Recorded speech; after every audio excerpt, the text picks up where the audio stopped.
policy development. I will share this webinar with my colleagues Enora Pruvot and Veronika Kupriyanova. Both colleagues have worked on the Public Funding Observatory, and we will run this hour together. We will first share a couple of basic information on the Public Funding Observatory and how this is set in the overall work of EUA.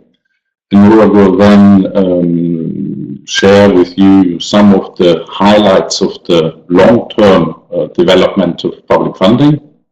Veronika will share the latest findings on short-term trends in funding. We will then wrap up with some links of national and European funding and with some key messages. We will have at the end a question and answer session. So I would also like to highlight that this session will be recorded and will be made available online. You will also get the links to this, and we also would like to share with you the information that this is obviously, we would like to encourage you to also pose questions, make remarks, also maybe comments, and share with us how you find this Public Funding Observatory as a tool. We're open to any suggestions for the next time. We will also show you the functioning of several features of this Public Funding Observatory in the online tool, and we will try to have this done in about an hour. So each of the different sections we will spend roughly around 10 minutes to have sufficient time for question and answers. We might not be able to answer all questions, but we will also have the possibility to feed back to you via email, and of course you will have all data available publicly. Now, the Public Funding Observatory is one of EUA's important data collections to provide support to evidence-based policy making at national as well as at European level. And it's one of the very important system data collections together with the EUA University Autonomy Scorecard.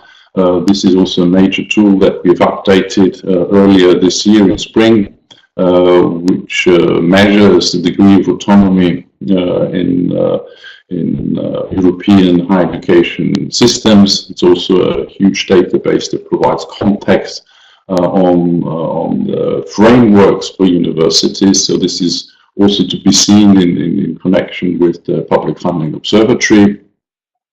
We've also done a lot of work on university mergers and concentration processes. Also a discussion very relevant today as we're discussing also proposals at European level about European university networks. And finally, one of our current projects in the area of funding, the Stream project, looks at efficiency and effectiveness of higher education and universities, where we also provide lots of data and feedback from our membership that is to be seen in the context and in connection with the Public Funding Observatory.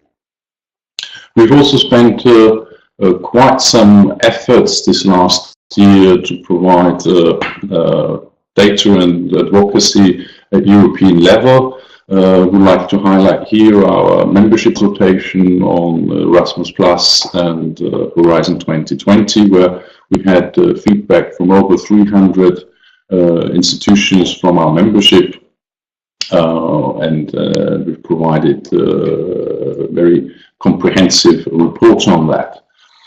Just very recently, a couple of weeks ago, we presented in the European Parliament EUA's views on the next framework program, our position, and what we think are some of the key challenges and how we believe they should be addressed. And there already we provided also input from this Public Funding Observatory, And last but not least, I would like to highlight our biannual event, the EUA Funding Forum, where we bring together a large number of university practitioners, university leaders, policymakers, higher education researchers to discuss the latest trends and challenges and solutions in funding for European universities. Now, some of the basics of the Public Funding Observatory, the PFO, it started in 2008, so 9 years ago, when we exchanged with our collective members, the national rectors' conferences, to discuss the impact of the financial crisis on university funding. And this started out as a very informal exchange, and now 9 years later we have a huge data collection since that time, comprising 34 higher education systems. This year, for the first time, we have 4 systems from the UK. We've added last year Cyprus. So it's really a huge and comprehensive database, providing quantitative and qualitative data. And I really would like to highlight that this is a very unique tool because it provides data, very recent data, so we can really link this current challenges and trends to relevant European and national policies. Now, we were able to provide this data because of the work of our national rectors' conferences, who I also would like to thank for their work. I know that some of them are joining us in this webinar. Without them, we would not be able to provide all of that information. So this is very important. Also important to say that is collecting funding data at European level is very challenging because you have very different environments, very different structures, surroundings. So therefore, it's very important to also see all data in the context. So therefore, we also have on the web available the methodological note that explains exactly how we collect the data, what's included, so you can see really very transparently how we come to this data. Importantly, of course, it's very difficult to sometimes compare different systems, as I said, so for example, Norway and the Czech Republic, for example, but the importance is we try to keep within the country the same way of collecting data so that you can really see the development and trends within one system. Now, the data that we collect with our national rectors' conferences, we complement them with macroeconomic data from Eurostat, and particularly to also include inflation rates to show the real trends and developments of funding. As I said, importantly is also to look at the context. We have this time for the first year tried to also make country sheets very readable with infographics. We will explain later to you how they look like and what information they contain.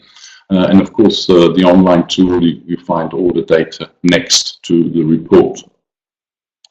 So really, I would like to say again that this Public Funding Observatory is a unique tool to provide evidence at European and national level.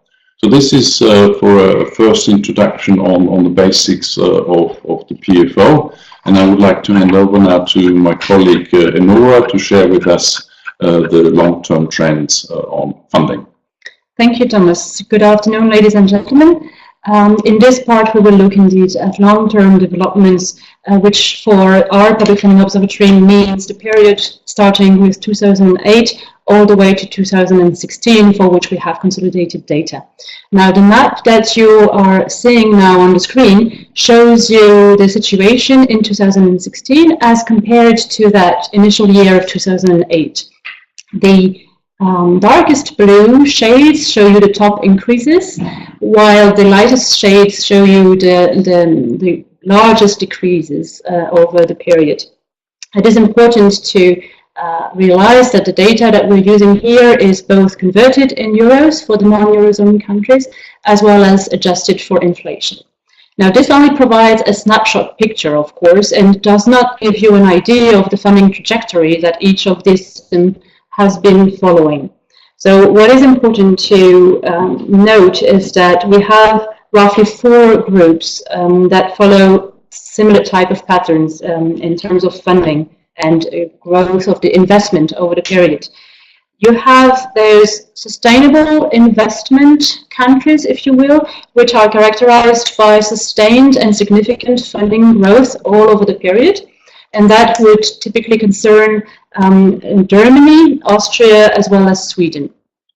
You have next to these systems a series of countries that has continued investing in higher education, but at a slower rate in a more austerity type of context. And that would typically be France, the Netherlands, or Denmark.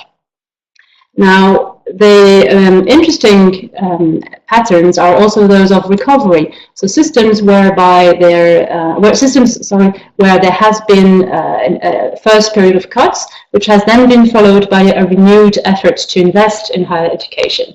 This typically would concern Iceland and Portugal, which you can see in the map featuring different colors. And finally, we have a series of systems that have unfortunately continued disinvesting significantly in higher education all throughout the period 2008 to 2016. Examples of such trends are Italy, Spain, or Latvia. Now, if we look more into the detail and consider funding in conjunction with the evolution of student numbers, we can further refine the picture. You can see in this first graph, there's 14 systems where funding is higher in 2016 than in 2008. And that's the dark bars that you see for each country. But the light bar shows where the growth of the student numbers across the same period. So 2015-16 academic year compared to 2008-2009 academic year. And that already gives a very differentiated picture, where you can first isolate a group of 6 systems, which we qualify as sustainable funding growth, which means that the funding growth is superior to the student enrollment growth over the period. And that typically concerns Luxembourg or Switzerland, as well as Sweden. And that is to be seen in opposition to, if you will, the 8 systems that can be considered under pressure because student enrollment is growing faster than the investment in higher education. And those systems under pressure include, for instance, Turkey, very significantly so, or Denmark. Here we can notice that Poland is already a quite specific case that has increased investment against a backdrop of declining student numbers. If we now look at the second category of systems that have actually decreased funding over the period, you can also get a sense of the type of pressure that these systems are facing. You do have, on one side, 7 systems where not only has funding been cut over the period, but student numbers have simultaneously increased, putting extreme pressure on universities to accommodate those needs. And these are 7 of them, including Croatia, Iceland, or some of the subsystems of the UK, while you have 12 so-called shrinking systems, where both funding to universities and student enrollment has decreased, at sometimes different types of paces, over the period. And there, this trend mostly concerns Central and Eastern Europe. The British case, particularly the English case, is a special one which we can treat later on in the presentation. Now, all of this allows us to categorize the systems in a matrix that allows to account for both financial and demographic pressures. So the vertical axis of this matrix is the funding development, while the horizontal axis refers to the growth of student numbers. You can see in the top right corner those countries that fare comparatively better, with front runners where the investment in higher education is faster than student growth or on par with it, as in Austria. And the next category in the same sort of square of the matrix refers to those systems that are growing in terms of funding, but are still under pressure because of dynamic demographic developments. And in the bottom left, you will see those countries that are declining, whether under pressure or not. And in red, you see those systems that we consider in danger because you have a rising student population in the context of decreased funding to the sector. Iceland feature in this category, but as we have already mentioned, it is a country that is on the path of recovery. So we are hoping that next year, in the next PFO, you will see it in a different category of this matrix. The other element of context that we want to highlight in this edition of the Public Funding Observatory is the GDP growth, because when we assess the investment in higher education as well as the evolving student numbers, it is important to take into account the country's investment capacity. So we have categorized countries according to the dynamics of both public funding to higher education as recorded in the PFO and the GDP growth. You see the top row in this table are the systems that make an effort that is more important or superior to the economic growth, showing a sustained commitment to higher education funding. France and Sweden feature in the second row, which shows that there is potentially further room for maneuver for these systems to invest more in higher education. What we find particularly interesting is the third category of systems, which include part of the Baltic states, part of Eastern Europe, but also, for instance, Ireland and Finland. These are systems where there has been a noticeable disinvestment in public higher education sector, while there has been economic growth over the period. So there is here a question of policy priorities, which is, of course, a problem that's even more acute in those systems where there is an economic decline, as in Spain or Greece. So to conclude this part on the long-term developments of higher education funding in Europe, we have seen that we have a sustained divide among the systems that have continued investing and those systems that have difficulties getting out of the austerity measures that have been implemented over the period. The graph here shows you from bottom all the way up the situation for each given year in comparison to 2008. And it shows you to the left those systems that were cutting funding that year, and to the right those countries that were investing that year.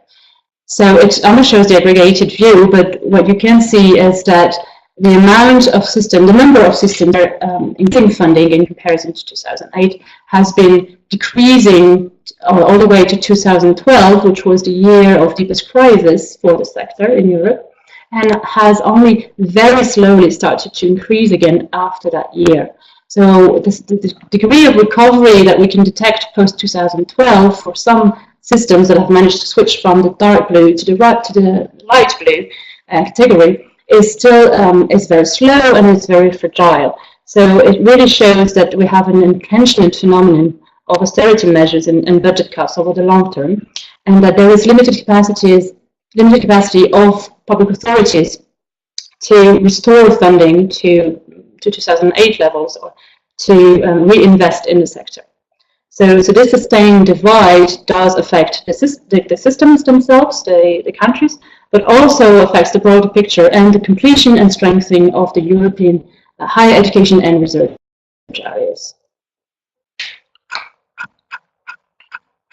Thank you very much, Enora, for sharing with us some highlights of the long-term developments. And I'd like to state again, for those who joined us a little bit later, This webinar will be recorded and will be made available online. So if you've missed the first part, you can look at it again online.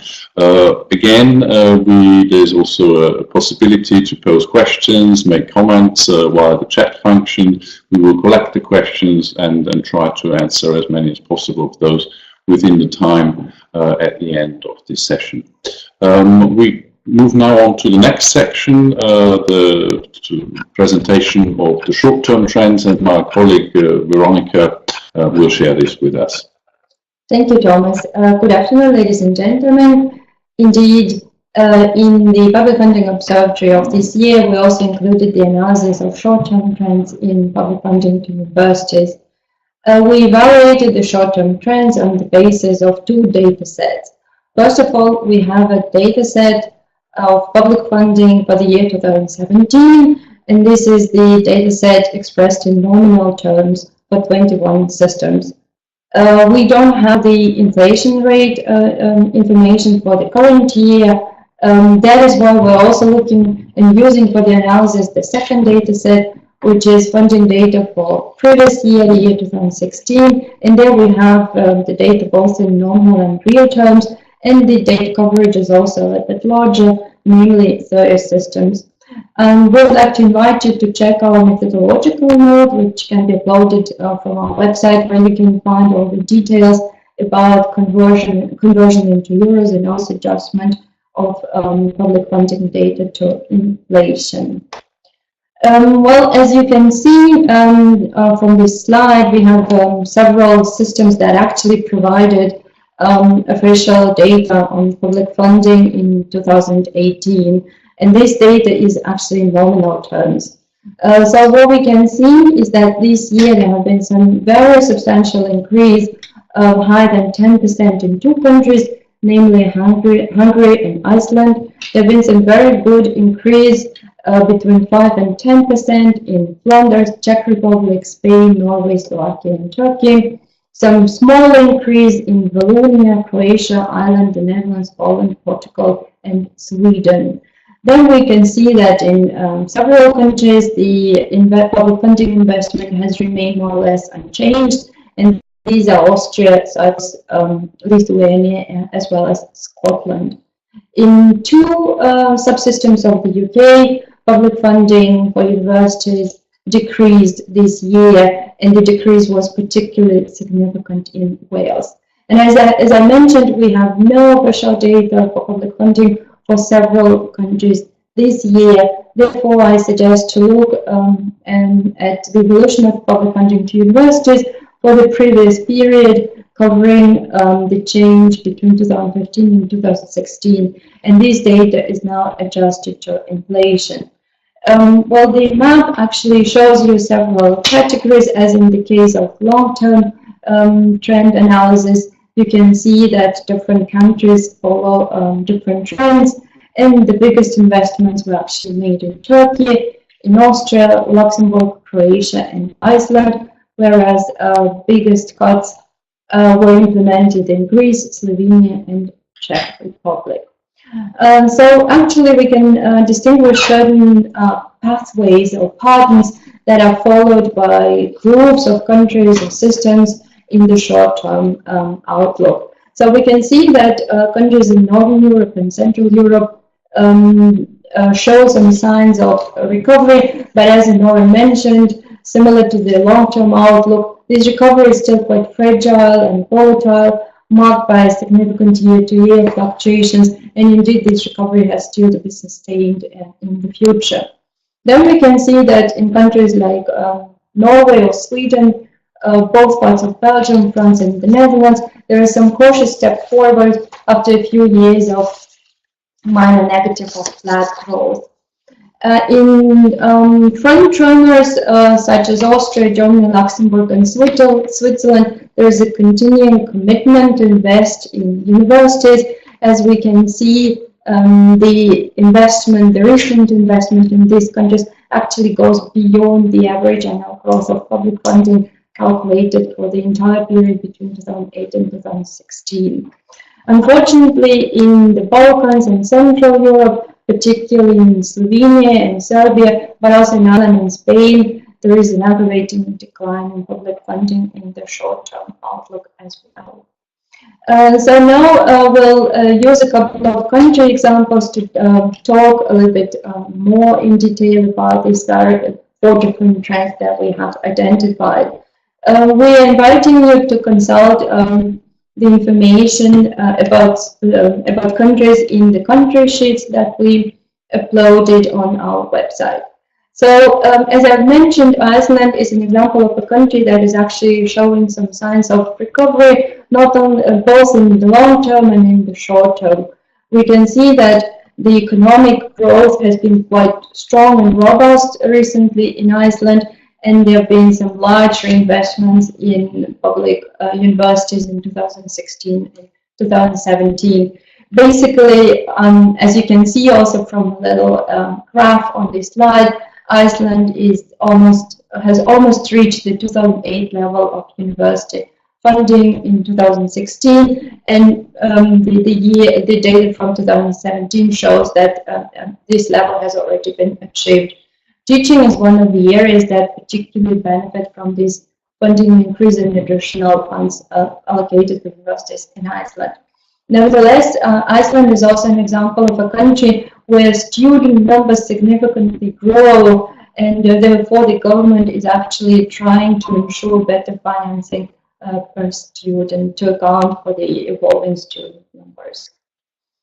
Let's now look at the Netherlands. This is an example of a country that follows the trend of so-called cautious steps forward, and we can see that in 2016, the investment in universities in the Netherlands was the highest since 2008, and a similar increase is actually taking place in 2017. We can see that the additional funds are allocated for research and teaching, so there is some moderate positive impact on both areas.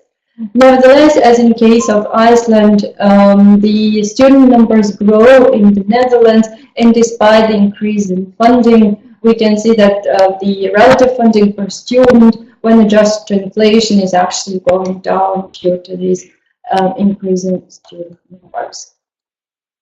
Well, now let's look at the example of a country which demonstrates so-called continuing commitment to investment, and this is Austria. So we can see that in 2016, Austria has invested significantly in universities in real terms, and that was the second highest increase among all systems that we have covered in the Public Funding Observatory. However, we cannot expect further increases in Austria this year and next year, considering the country's 3-year funding cycle. Again, Austria is a country where the student numbers significantly increase, and therefore there is also the challenge of limited control over student numbers in specific, with the exception of several specific disciplines such as medicine and dentistry. Therefore, the comparison of funding and student numbers is particularly important for this system. And finally, an example of a country which unfortunately follows the pathway of aggravating decline. This is Slovenia. There we can see that the graph on the slide shows the continuous decline. There was a further decrease in real public funding in 2016. Although, as Enora also stressed, Slovenia is one of the countries that actually demonstrates very robust economic growth. And by now, by the year 2016, Slovenia has accumulated quite a substantial gap, a decline of almost 14% compared to 2008.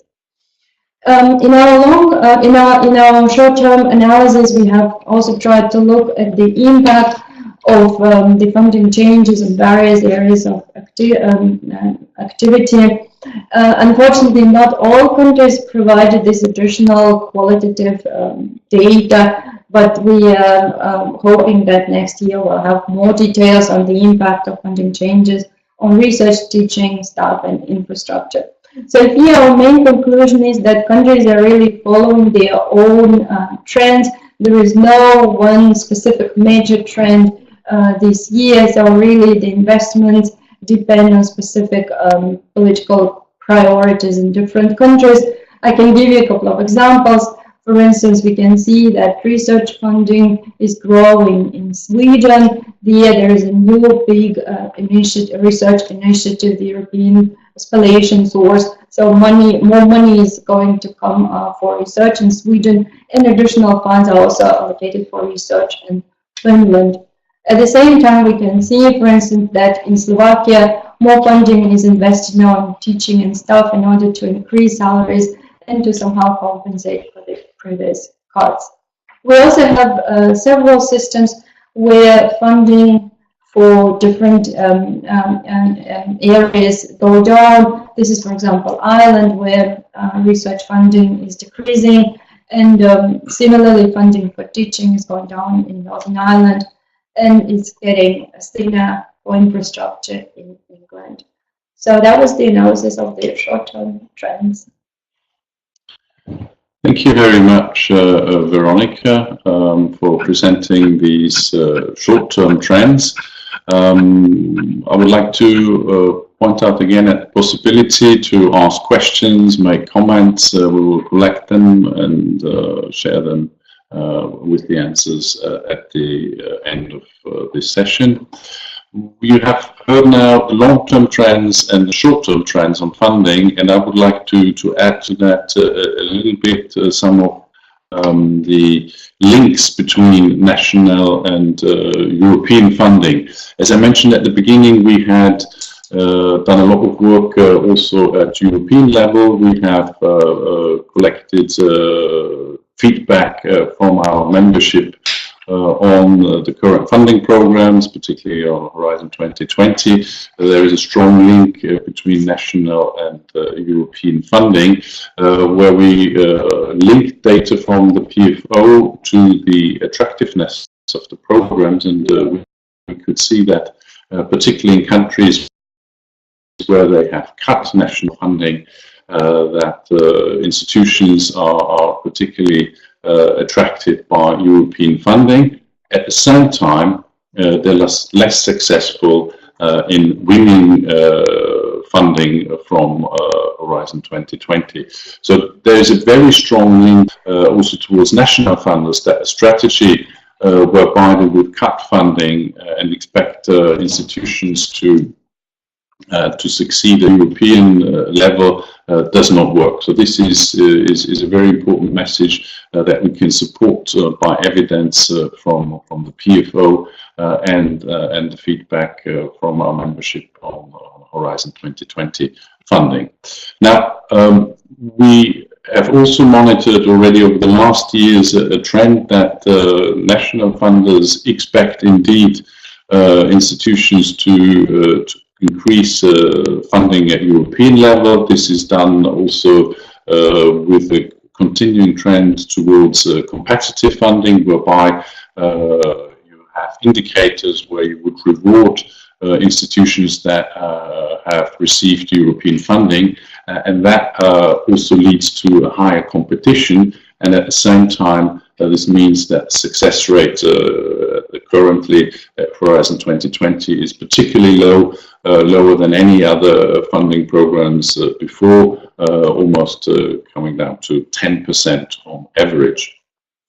And that is also something where we highlighted in our analysis in the previous work, that this reduces the efficiency of these funding programs, because there's an enormous amount of cost attached to proposals that are not being funded. We've calculated around between 30 and 50% of the total money allocated contributes to the costs of proposals funded or not, and that is a very high price for this, which we certainly need to check.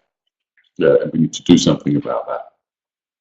So we will find some of the details on that also in our consultation report on Horizon 2020.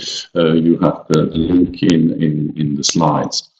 And To increase this efficiency, we've also made proposals, and of course you can look at two-step proposals on increasing the clarity of the calls, etc. But the only real way of increasing the efficiency is to put more money in the next framework program, into FP9, and we have made proposals in that respect, both in our funding campaign as well as in our position paper on European funding for research. The key point there is a high number of excellent proposals that cannot be funded, and we've made proposals on how to achieve that.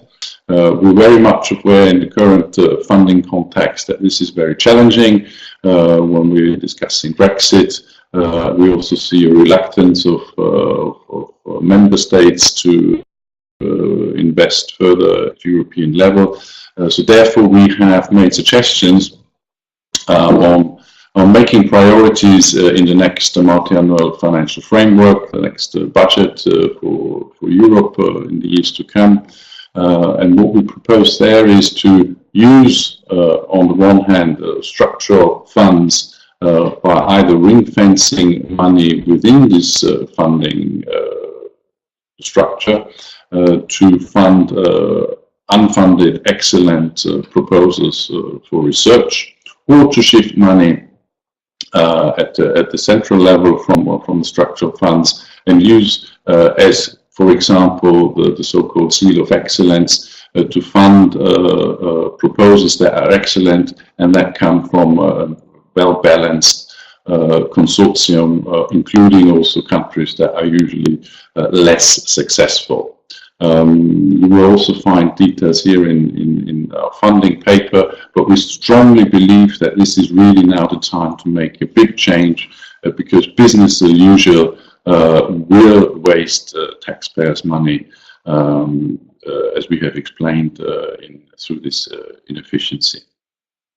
Now, the second part of our funding campaign will also include to provide argumentation of why it's better to invest in research at European level. We will launch a campaign in the coming period to provide argumentation, in particularly to the member states, why it's worth for them to invest in research at European level. You can see on the slide here, for example, because it provides better value for money for various reasons. So this is also something to watch out in the future. Now, I would like to wrap up on some of the key messages. As you've heard in the beginning from Enora's part, data that we collected since 2008 show a huge divide between systems that increase public funding for universities and those who cut. And this gap is getting wider, and this is not only when we look at the sort of the blackest year of funding, 2012, where most countries, largest number of countries has cut funding. We still have a large number of systems that do not fund sufficiently their higher education institutions.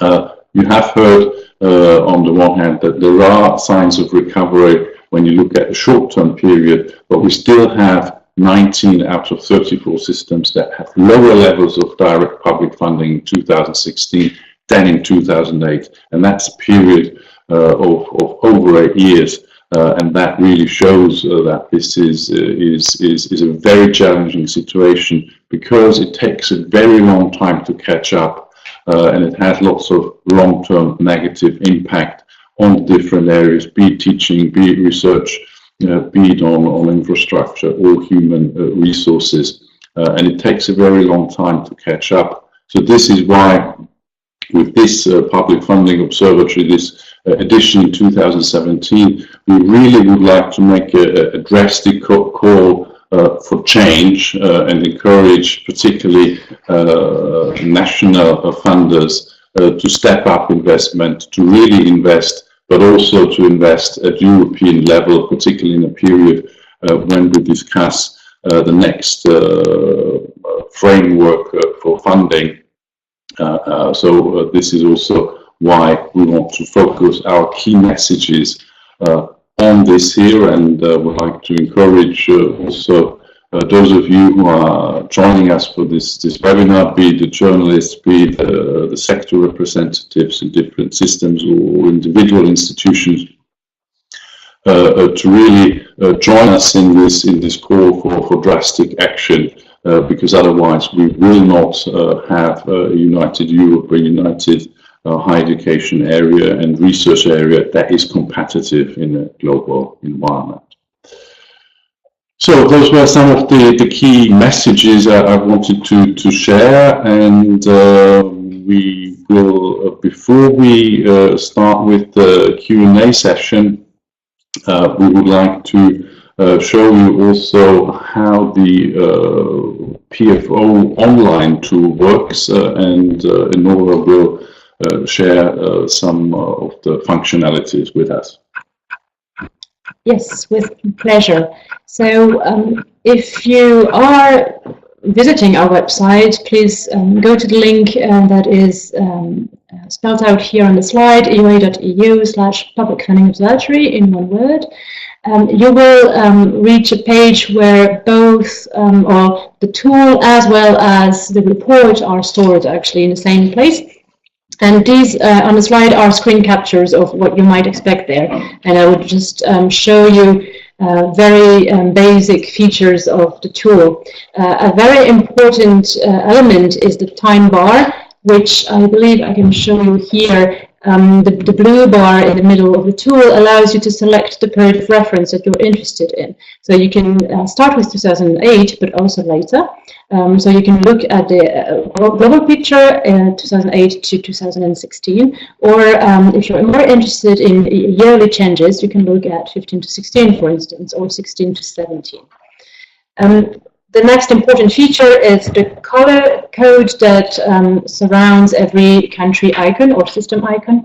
So obviously green shows you an overall positive situation, orange more stable negative, and red a negative situation.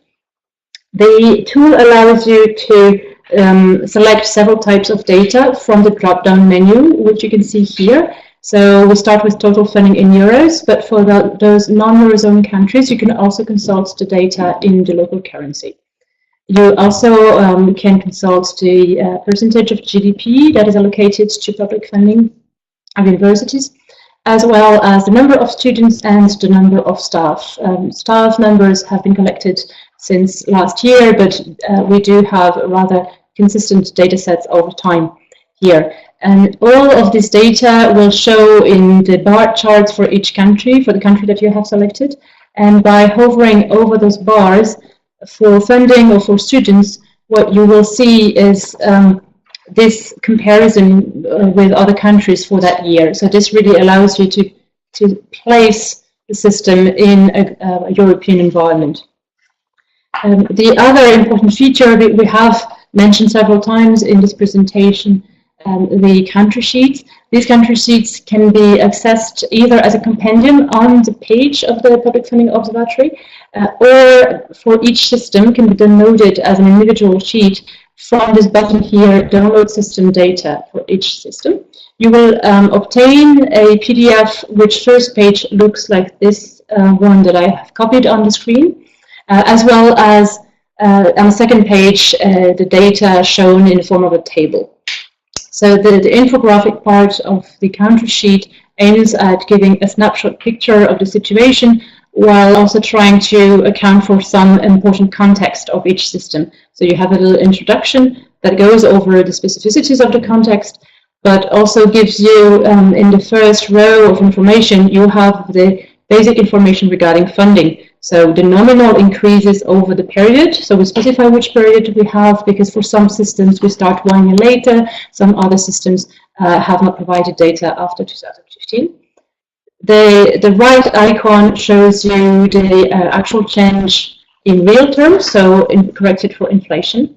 And the middle measurement device shows you whether we're talking about a system that's overall doing comparatively well or is in decline, and so on and so forth. On the second row, you have the graph that shows you the overall funding trajectory of the system.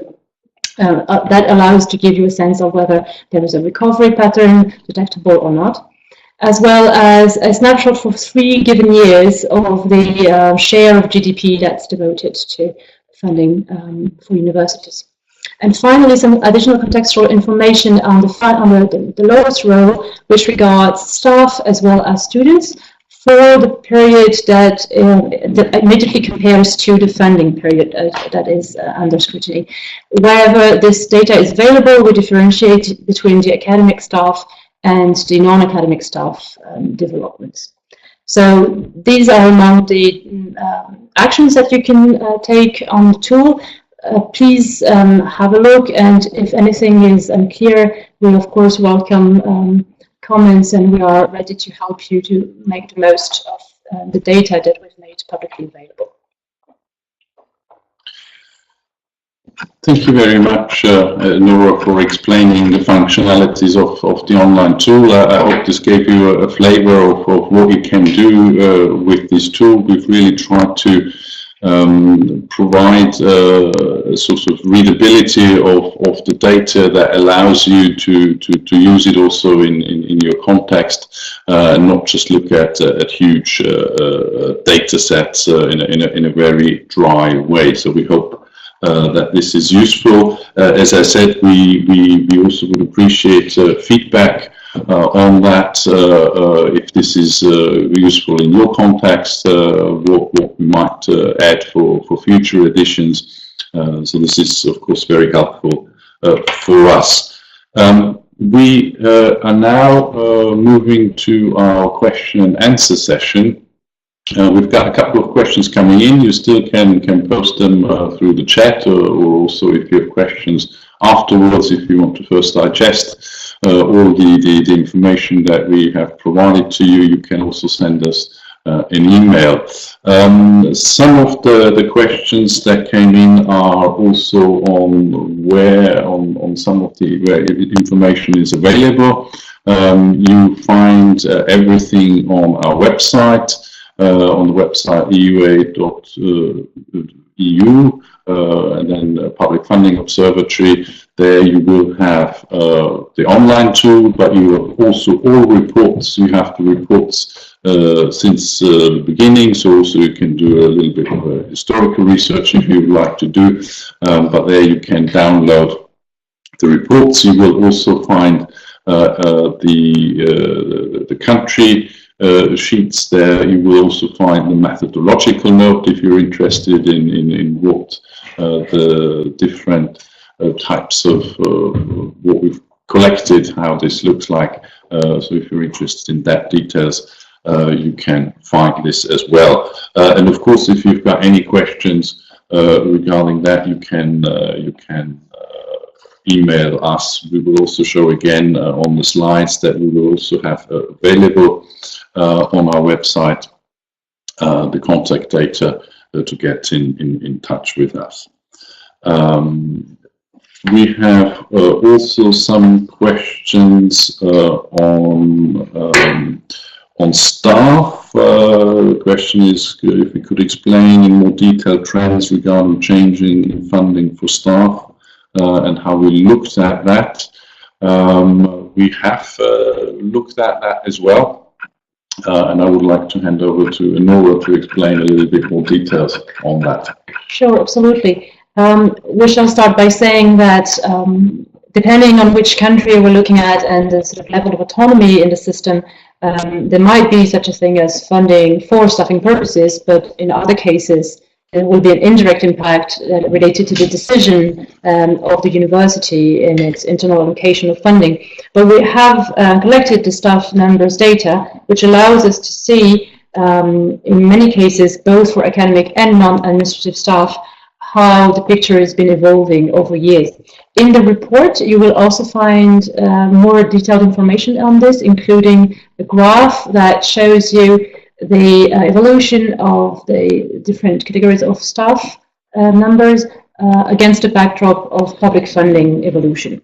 So we have a certain amount of systems where both sort of changes, whether up or down in staff numbers, are in line with funding changes. So a decrease in public funding to universities does have an impact on the staff, and you can see reduced staff numbers. You have a series of countries where in the wake of the economic crisis there have been serious layoffs, and we can think of Ireland at the beginning of the period, but again still recently in Finland a series of universities had to cut down on staff. You do have outliers whereby you see changes in staff, positive, negative, that do not immediately relate to the funding evolution, public funding evolution. So there have been specific complexities or characteristics of the system that can explain one or the other scenario. For instance, Flanders shows a relatively high increase in academic staff above the increase in funding that has been recorded in the system.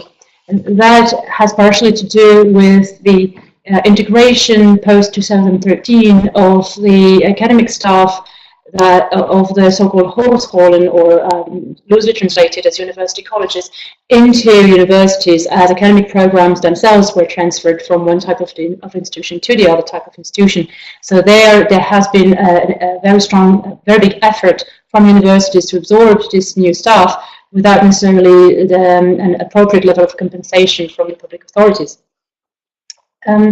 We can also see cases where the growth has focused on administrative staff that can be linked to either rising student populations that require more student services on the part of universities, or a focus on strengthening research support activities. So indeed, there is no common pattern. The report does go more in detail on these questions. Thank you very much, Enora, for explaining a little bit more details on the data on staff. Indeed, a feature that we have included also as a request earlier from our collective members, the National Rectors Conferences. Again, thanks to them for their help in collecting these data. We think that this is also a way of further developing this tool, getting constant feedback and providing additional functionality. Maybe if I just take the next question that is a little bit linked to the staffing question.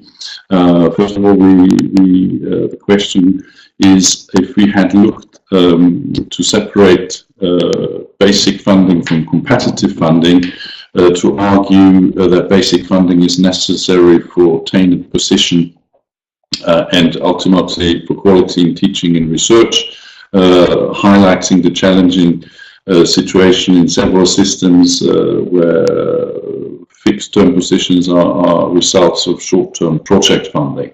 Now, this is something we haven't got data from the Public Funding Observatory, but we have data on that from several other projects that we've looked at, and indeed the increase in competitive funding in relation to basic funding in some systems is a huge challenge.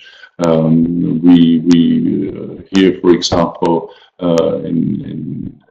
just to highlight one example, in Sweden, that this proportion of competitive funding and basic funding is particularly challenging. So you can see that even countries that we have classified as being front runners, when you look in absolute terms of funding, or also the funding in relation to students, you see that these countries have other challenges, and that is, I think, a good example that you always need to look at the context, which we try to do, and we try to highlight this as well.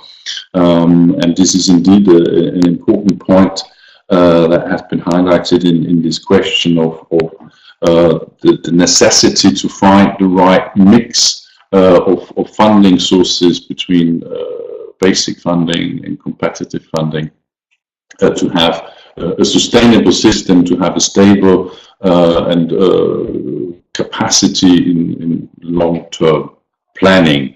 If I might like to add to that one as well, that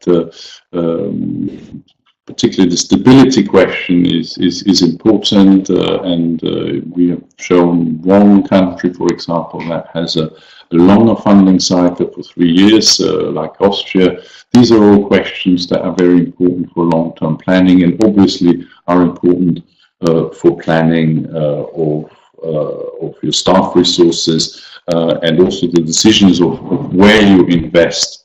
And I would like to again to point out and have a look at what we try to do in showing where's the impact in different areas. This is obviously something very difficult to look at system level because of the high degree of autonomy in certain systems where institutions are free to allocate internally the funding, and it does not always mirror what's happening at national level.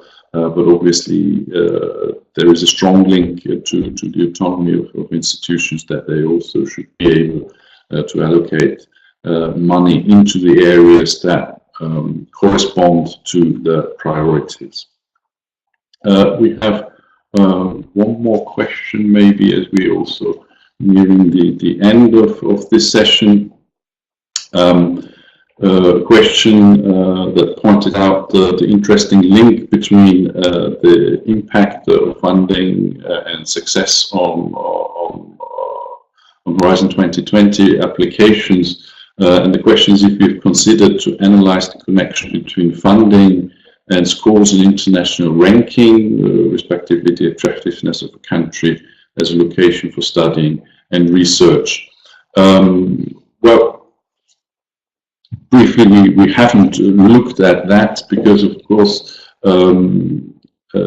rankings are one way of looking at measuring universities, but there are, of course, limits on that, and as you know, they tend to privilege research. So this is quite a challenge, but we can certainly look in this into the future. The idea is also that this data, as they are publicly available, that if researchers pick this up and make correlations between different areas. So certainly an interesting suggestion is the funding level important to be an attractive destination for studying and researching. I would say probably quite a complex question because we also need to have a look at what is an attractive environment for attracting researchers. Here again, we have a strong link to the question of autonomy. I would say particularly staffing autonomy. What can institutions offer? What kind of packages, what kind of research environments can they provide to make it attractive destination? Certainly money will be one factor, but there are other framework conditions. So we certainly will pick up this question and look into that into the future. I also would like to highlight, and that's of course very good news for us, that we got the feedback from some of you that you found this useful and interesting. So this is very good to hear, and we will certainly look to continue with this work. We will have continue to have every year an update of the Public Funding Observatory. I think as we're coming towards the end, I would again highlight and show the links where you find the resources, the online tool, country sheets, methodological note, and as you said, if you've got any follow-up questions, me and my team are very happy to answer this. I would also like to take the opportunity to thank my team, particularly for the work that they have been doing on the Public Funding Observatory, particularly Enora and Veronika, and also colleagues at EUA who deal with the design and communication and dissemination of this data to get it out there. And finally, also our national rectors conferences who helped us with the data collection to make this possible. That leaves me to maybe point into the future. As I already said, one of our key events in relation to funding is the biannual EUA Funding Forum. We will have the next one in 2018, 18th to 19th of October in Barcelona. We will be welcoming there policymakers, institutional leaders, higher education researchers and other stakeholders that will discuss relevant questions of funding to universities at national, European level, challenges, etc. So put this already in your diaries. It's really a great event, and of course we have a fantastic location. So looking forward to discussing the next trends and developments with some of you in Barcelona. Last announcement is on the next webinar, which will take place on the 1st of February at 2 p.m. And is on teaching, learning and teaching, 10 principles for enhancing learning and teaching at the European level. So this will certainly be another interesting webinar. And with this, we close this webinar. Thank you for joining us and looking forward to exchanging further with you in the future. Thank you.